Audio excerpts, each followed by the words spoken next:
Welcome to the Worry-Free Podcast by Event Resources. I'm Lee Simmons. Now, the venue you select for your event can make all the difference in the world in your guests' experience. Now, that doesn't mean one venue is better than another. It just means it might be more suited for that type of an event. And that is our topic for today. Joining me is Event Resources Project Manager Billy Montgomery. Billy, first, let's talk about this different types of venues. Let's just explain that first to our audience. There's conference centers, there's hotels, there's theaters, there's raw spaces like warehouses, and then there's outside parks, tents, that sort of thing. So there's different types of venues that you can have. Sure. Let's talk about location. We're going to start there. Why is location so important when picking a venue? Sure.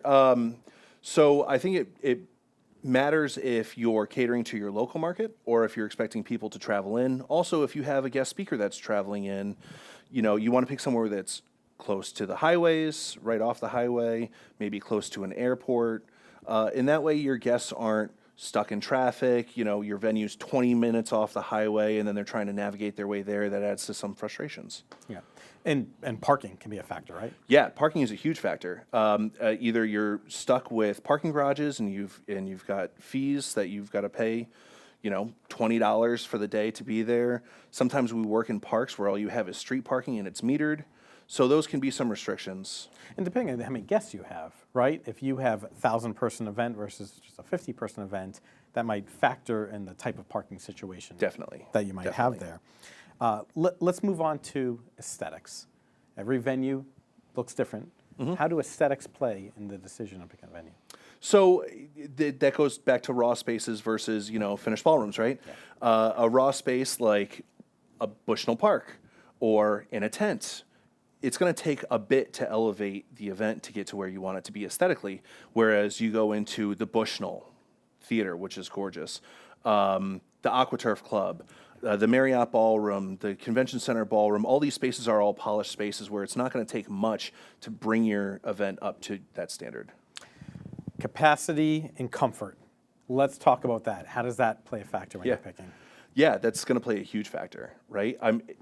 Is it a seated dinner? Is it seated theater style? If it's a seated dinner, is there enough space for the servers to move around? Are guests going to be all on top of each other? But then there's other things in the room too, right? You've got to think about, is there a stage? Most likely. Pipe and drape for a backdrop, some sort of scenic element.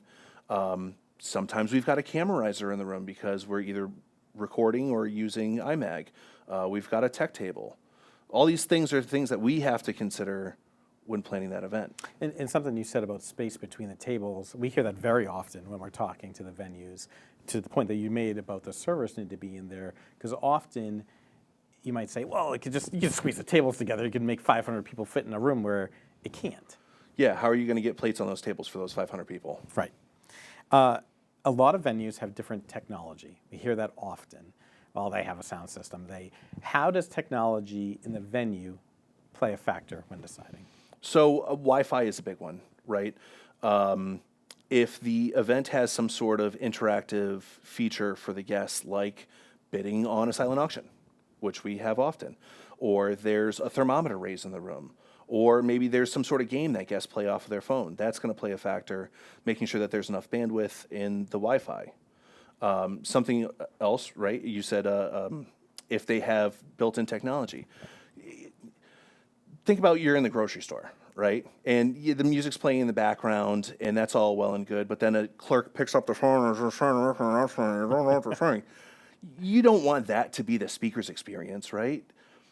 The built-in sound system is all well and good for background music or those sort of things, but that's not really the final product. And maybe best suited for the event. An analogy, talking about groceries, analogy I like to use often is just because you can buy groceries doesn't mean you're a chef, right? Doesn't mean you can make a chef and know how to make the meal. Yeah, exactly. But there are some things built in that can be very useful. The Bushnell, for example, they have monitors outside and inside. Infinity Hall has a monitor inside. So there are some technologies that are useful. How can that be used? Yeah, so for your own organization's branding is huge to making sure that your brand is seen.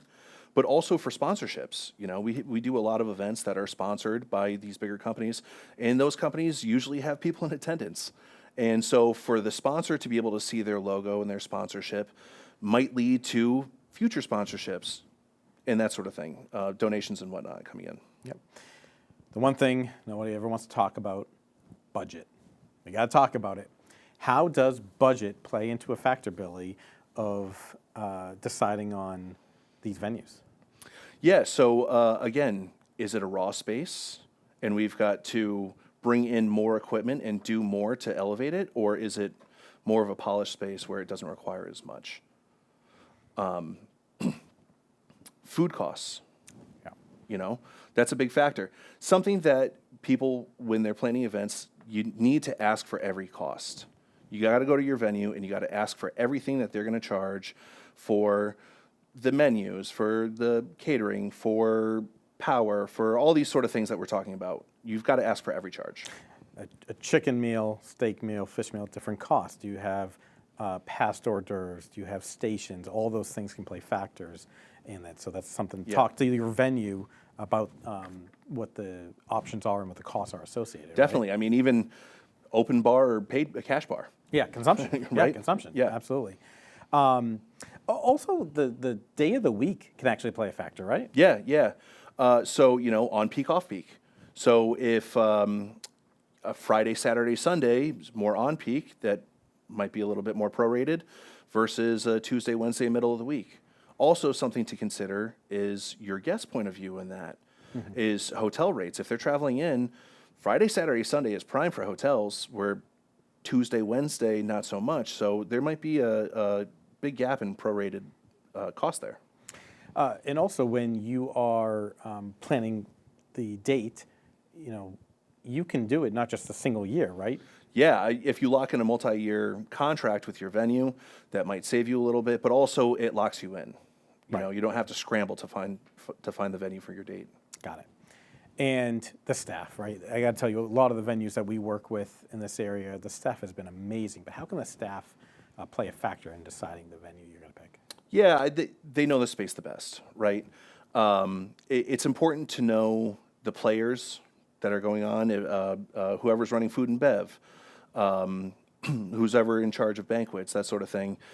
Making sure that you as the event planner knows those people and are interactive with them, but also the catering staff, if they have a good energy, that's going to add to the energy of the room. Ultimately, what we keep talking about is this a venue? It's important to know that the venue is going to meet the requirements for the event, right? Right. What should they be thinking about in terms of that? I think that you should be thinking about your guest experience. What is it like walking into the room? What's it like walking into the front door of the venue? Is there a greeter? Your trip from the front door to the ballroom, is there something in a pre-function space? Is there something to look at like silent auction? And then what does the room look like? And I think it's interesting that very often planners for events look at it from the planner point of view. Right. And I think you had a very important piece of you got to look at it from the guest point of view.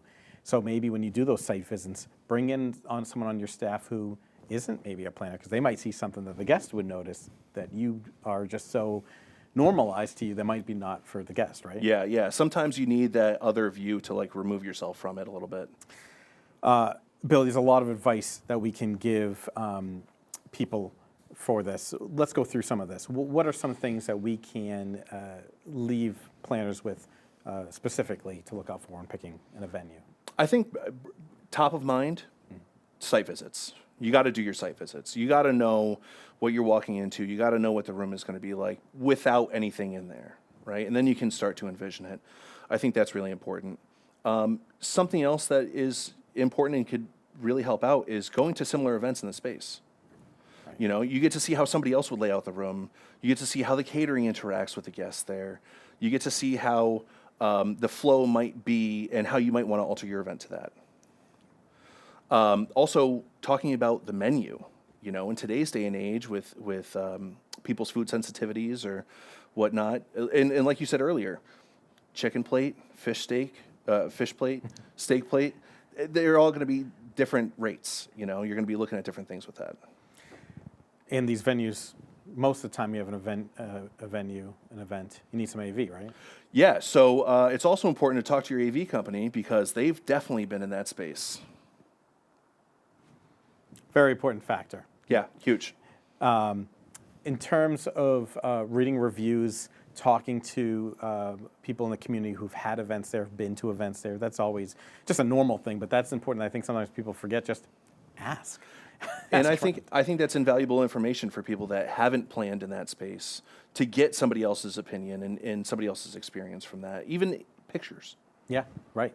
Okay, I'm planning an event. When should I start locking this in? Yeah, so like no less than 6 months to a year out, and then some, because these venues you could have 3 venues picked out for your event that you're trying to look at, and in a short period of time, they'll all get snatched up.